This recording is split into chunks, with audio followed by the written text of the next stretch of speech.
Friends, the Ayurvedic mentor या YouTube चॅनलमध्ये आपलं स्वागत आहे.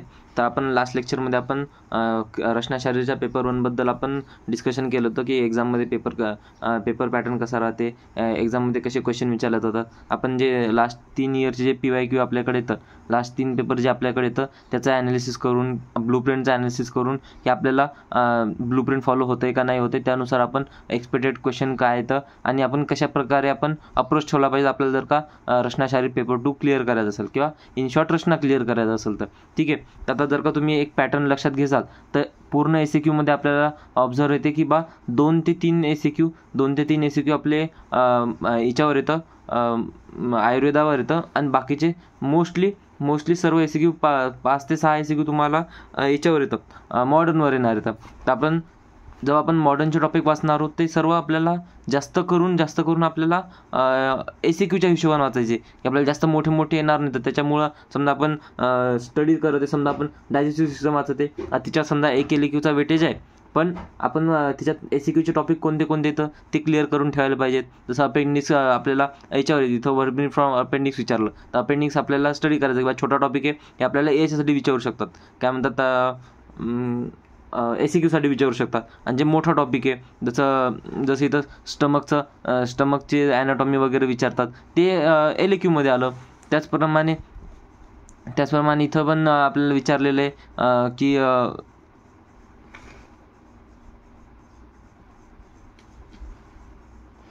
इथं आपल्याला याच्यावर विचारलं नाही, याच्यावर आपल्याला आशयबद्दल विचारलं. यामध्ये आपल्याला लिव्हरबद्दल विचारलं. आता लिव्हर इम्पॉर्टंट ऑर्गन आहे कशाचा, डायजेस्टिव्ह सिस्टमचा. तर डायजेस्टिव्ह सिस्टममध्ये आपल्याला लिव्हर झालं, पॅनक्रियास झालं, हे आपल्याला व्यवस्थित करायचं. कारण की याचं टॉपिक काय, याचा वेटेज आपल्याला LAQच्या दृष्टीने येते. ठीक आहे. आणि जे छोटे टॉपिक येतं ते आपल्याला कशासाठी येतील, स्प्लीन झालं, हे झालं, तर हे आपल्याला याच्यासाठी येतील, कशासाठी, ACQसाठी. ठीक आहे. तर हा अप्रोच ठेवायचा आपण की कोणता स्टडी करू तुम्ही. आता जसं आपल्याला रिप्रोडक्टिव्ह सिस्टम आणि आता आपण डायरेक्ट ॲनालिसिसवर येतो. ते तुम्ही बघून तुम्ही पाहू शकता की चेक करू शकता तुम्ही की आलं का नाही. आपण डायरेक्ट एक्झाम पॅटर्नवर डिस्कस करू आपल्याला कसा अप्रोच ठेवायचा. तर जर का आपण पाहिलं तर ACQ आपल्याला 2 ते 3 आयुर्वेदवर येतात आणि 5 ते 6 मॉडर्नवर येतात. ठीक आहे. पेपर 2ची गोष्ट करत आहे आपण. ठीक आहे. आणि LAQमध्ये 1 ते 2 LAQ आयुर्वेदवर येतात आणि 2 ते 3 LAQ आपल्याला मॉडर्नमध्ये येतात, जर का पेपर पॅटर्न बघितला तुम्ही तर. ठीक आहे. तर आता आपल्याला जे 4 LAQ येतं तर ते 4 LAQ आपल्याला कोणत्या पार्टमधून येतात. पहिला एक LAQ आपल्याला मर्ममधून येणार आहे, एक आपल्याला शिराधमनी स्त्रोत किंवा कार्डिओस्क्युलर सिस्टममधून आपल्याला एक येईल, एक आपल्याला कला, इंद्रिय, त्वचा किंवा सेन्सरी ऑर्गन याच्यातून एक LAQ येईल आणि एक LAQ आपल्याला डायजेस्टिव्ह किंवा कोष्ठ एवं आशय. पण कोष्ठ आशयवर याचे चान्सेस कमी येतं, कोष्ठ आशयवर ACQचे चान्सेस जास्त बनतात, ACQ याचे चान्सेस जास्त येतात. म्हणून आपण डायजेस्टिव्ह सिस्टम, कारण की डायजेस्टिव्ह सिस्टममध्ये LAQचे भरपूर टॉपिक येतं, LAQसाठी इम्पॉर्टंट टॉपिक येतं. जसं की पॅनक्रियास झालं, लिव्हर झालं, पॅनक्रियास, लिव्हर, आपण अजून स्टमक झालं तर हे टॉपिक आपल्याला कशासाठी येतं, LAQसाठी प्रिपेअर करायचे आणि विचारलेले पण येतं. तर आपल्याला 4 LAQ फर्स्ट आपण 4 LAQ प्रिपेअर करायचे. त्यामध्ये आपण मर्म करायचं, कार्डिओस्क्युलर सिस्टम, शिराधमनी, हे आयुर्वेदिक पार्ट. आपल्याला पेपर 2साठी आयुर्वेदिक पार्ट सोडायचा नाही, आयुर्वेदिक पार्ट सर्व करून द्यायचा. कारण की आयुर्वेदिक पार्टवर आपल्याला LAQ पण विचारले जाते. जसं मर्मावर आपल्याला LAQ विचारले जाते, आपल्याला म्हणजे स्त्रोतस्वर, शिराधमनी स्त्रोतस्वर पण LAQ आलेला आहे आणि कलावर पण, कला, इंद्रिय, त्वचा, त्याच्यावर पण आपल्याला LAQ आलेला आहे. तर यामध्ये LAQच्या दृष्टीनं आता जसं तुम्ही पेपर 1 बघितलं तर पेपर 1मध्ये जॉईंट, बोन आणि आपल्याला नर्वस सिस्टम याच्यावर LAQ येतात आपल्याला. म्हणजे LAQ मोस्टली मॉडर्न बेस्ड राहतात, पण याच्यात 50-50 राहते पेपर 2मध्ये. याच्यात आपल्याला मॉडर्न आणि याच्यावर दोन्हीवर LAQ येऊ शकतात. आणि एक्झामच्या दृष्टीनं LAQ सर्वात इम्पॉर्टंट असते. LAQ स्कोरिंग राहतात आणि LAQ आपण सर्व सॉल्व करायलाच पाहिजे. आपल्याला जर का मार्क घ्यायचे असेल तर आपले LAQ सर्व झाले पाहिजेत. तर सगळ्यात आधी LAQ प्रिपेअर करायचे. LAQ जो आपण प्रिपेअर करतो त्याच सोबत आपले 2-3 ACQ आपले प्रिपेअर होतात. कारण की याच टॉपिकवर तुम्हाला आता डायजेस्टिव्ह सिस्टमवरच तुम्हाला ACQ येणार आहे, याच्यावर कला, इंद्रिय, त्वचा, याच्यावर सेन्सरी रेस्पिरेटरी ऑर्गनवरच तुम्हाला SAQ येणार आहे. नंतर शिराधमनी याच्यावरच SAQ येणार आहे. मर्मवर पण एक SAQ येणार आहे. तर तुम्ही जेव्हा मर्म प्रिपेअर करसाल तर तुमचे ऑटोमॅटिकली एक LAQ आणि एक SAQ प्रिपेअर होते. जसं आता तुम्ही जर का बघितलं तर कोष्ठ, आशय आणि डायजेस्टिव्ह सिस्टम याला 16 मार्काचं वेटेज आहे. 16 मार्काचं वेटेज इन द सेन्स तुम्हाला एक LAQ येईल, एक SAQ येईल आणि बाकीचे जे 5-6 त्याच्यावर MCQ पण येतील. MCQच्या दृष्टीनं पण तुमचं प्रिपेरेशन होऊन जाते. ठीक आहे. नंतर प्रमाण शारीर किंवा मर्मशारीर 17 मार्काचं वेटेज आहे. तर 17 मार्कामध्ये मग तुम्हाला एक LAQ येते, एक SAQ येते आणि 2 MCQ विचारले जातात. नंतर शिराधमनी स्त्रोतस आणि कार्डिओस्क्युलर सिस्टम याला 21 मार्काचं वेटेज आहे. 21 मार्काचं वेटेज आहे. तर यामध्ये 21 मार्कामध्ये तुम्हाला एक LAQ पण विचारला जातो, एक SAQ विचारला जातो आणि बाकीचे MCQ विचारले जातात. ठीक आहे. बाकीचे आपल्याला MCQ विचारले जातात. नंतर रेस्पिरेटरी सिस्टम आणि युरिनरी सिस्टम हे एकदम आपल्याला सोपं टॉपिक आहे, इझी टॉपिक आहे आणि याच्यावर आपल्याला 3 SAQ विचारले जातात आणि 3 SAQ सोबत आपल्याला 5 MCQ विचारले जातात. म्हणजे फक्त रेस्पिरेटरी सिस्टम आणि युरिनरी सिस्टम आपण व्यवस्थित केलं तर आपले 20 मार्क कुठंच नाही गेले. 20 मार्काचं आपलं तिथंच प्रिपरेशन झालं की फक्त त्याच्यावर SAQच येणार आहे. तुम्ही रेस्पिरेटरी सिस्टम आणि युरिनरी सिस्टम तुम्हाला याच्या हिशोबाने करायचं गरजच नाही. आणि मोस्टली तुम्हाला इथं जे क्वेश्चन दिसतात याच्यात तुम्ही 6 क्वेश्चन तर तुम्हाला इथं कॉमनली दिसतात. आता जसं याच्यात युरेटर कॉमन क्वेश्चन आहे. तर युरेटर तर आपल्याला प्रिपेअर करूनच जायचं. ग्लँड येतात, प्रोस्टेट ग्लँड आहे आपल्याला, ते प्रिपेअर करून घ्यायचे. ट्रायगोन ऑफ ब्लॅडर आपल्याला सर्व इम्पॉर्टंट टॉपिक, लिगामेंट ऑफ युटरसचे लिगामेंट काय ते आपल्याला माहितीच राहते. हिस्टॉलॉजी ऑफ स्टमकची हिस्टॉलॉजी काय. तर हे आपल्याला हे इझी, हे कशाचे टॉपिक येतं, हे आपल्या याच्यावरचेच टॉपिक येतं. रिप्रोडक्टिव्ह सिस्टम आणि रेस्पिरेटरी सिस्टम आणि युरिनरी सिस्टमचे. तर आपण ते प्रिपेअर केले तर आपलं व्यवस्थित होऊन जाते. आणि प्लस त्याच्यासोबत रिप्रोडक्टिव्ह सिस्टम तुम्ही फक्त 3 सिस्टम जरी केल्या, रेस्पिरेटरी रेस्पिरेटरी युरिनरी आणि आपण हे रिप्रोडक्टिव्ह, तुम्ही ह्या 3 सिस्टम जरी केल्या एकदम छोट्या येतात, सिम्पल येतात आणि याचा आपलं थोडंफार नॉलेज आपल्याला 11th-12th पण आपण शिकायलाच राहतो. आपल्या नीटच्या प्रिपरेशनमध्ये पण आपण थोडंफार आपल्याला आयडिया असते. असं नाही की आपण ब्लँक राहतो. या गोष्टी आपण इझिली आपण याच्यावर स्कोअर करू शकतो. तर पेपर 1 असं हार्ड समजायची गरज नाही. इथून तुम्हाला 20 मार्क तर तुमच्या इथून 20 ते 25 मार्क तर तुमच्या इथूनच येत आहेत. आणि तुम्ही जर का MCQ वगैरे आले तर MCQ वगैरे आपण तर नीटमध्ये अभ्यासाचं MCQ पॅटर्न केलेलं आहे. तर असं नाही की ते तुम्ही फक्त एकदा ते MCQ जरी MCQच्या दृष्टीने जरी वाचून घेतलं तर तेच MCQ येणार. तर काय MCQ दुसरे बाहेरचे येणार नाही. तर MCQ पण तुमचे साईड बाय साईड प्रिपेअर होऊन जातात. म्हणजे तुमचं नाही म्हणता 6 आणि 20 26 मार्क तुमच्या या 3 टॉपिकवर 26 मार्क होते. म्हणजे तुम्हाला हे टॉपिक तर मस्ट करायचे मॉडर्नमध्ये. आणि आयुर्वेदिकमध्ये तुम्हाला मर्म करायचं, मर्माचे 15 मार्क. ठीक आहे. मर्माचे 15 मार्क. तर हे तर आपल्याला हे टॉपिक तर आपल्याला कंप्लीट मर्माचं 15 मार्क हे आपल्याला टॉपिक करायचे. ठीक आहे.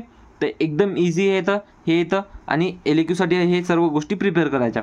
आता राहिलं हे आपलं शिराधमनी स्त्रोतस, याच्यावर आपल्याला SAQ पण विचारला जातो. 21 मार्कासाठी येते. याच्यावर SAQ पण विचारला जातो, LAQ पण विचारला जातो आणि MCQ पण विचारले जातात.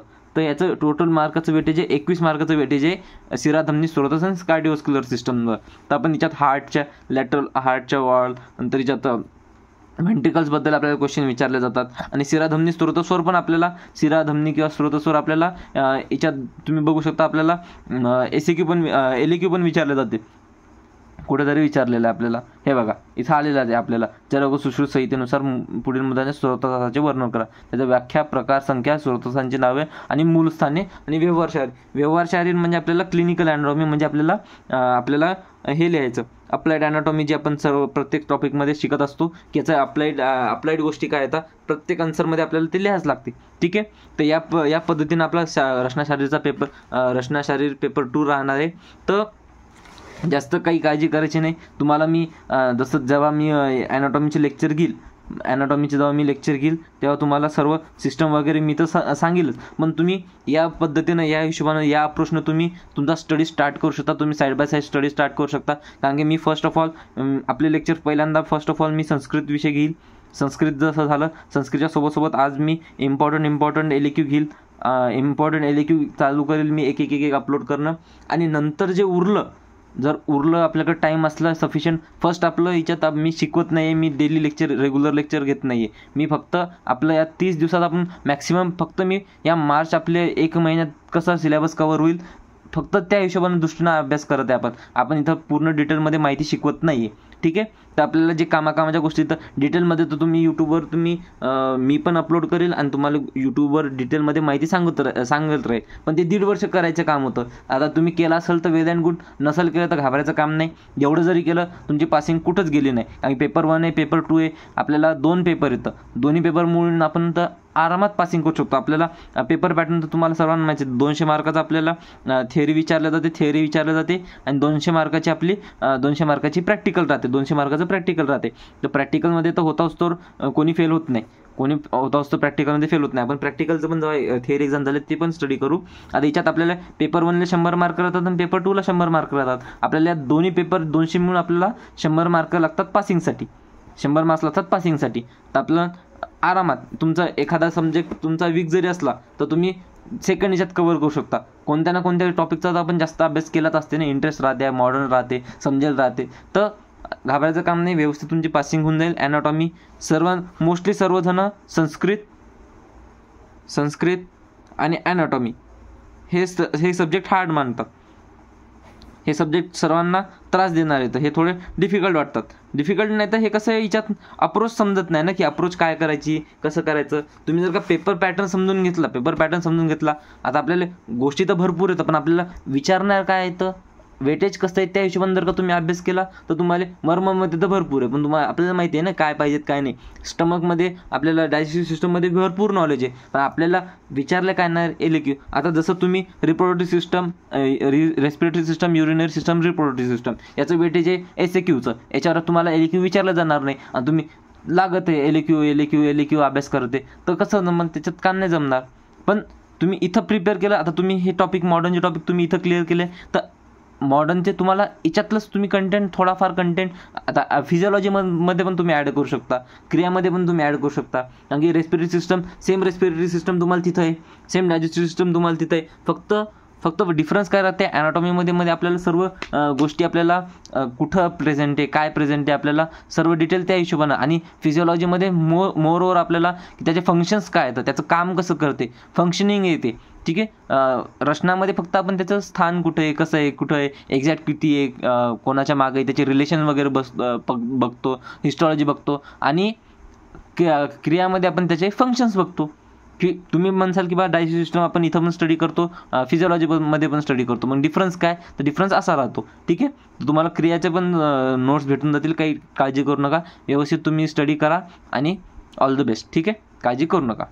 चला आता आपण नेक्स्ट लेक्चरमध्ये आपण क्रियाशारीचा पेपर 1 आणि नंतर पेपर 2 डिस्कस करू. नंतर आपलं हे सर्व झालं की नंतर आपण संस्कृतचे आपण टॉपिक चालू केलेले होते, संस्कृतचं ते टॉपिक कव्हर करू. आणि त्यासोबत आपण मग बाकीच्या विषयाचे पण इम्पॉर्टंट मी एक क्वेश्चन जे फिक्स क्वेश्चन्स येतं त्याचे प्रिपरेशन तुम्हाला करणं चालू करतो, ठीक आहे. म्हणजे तुम्हाला एक कॉन्फिडन्स येऊन जाईल, ठीक आहे. चला नेक्स्ट लेक्चरमध्ये भेटू.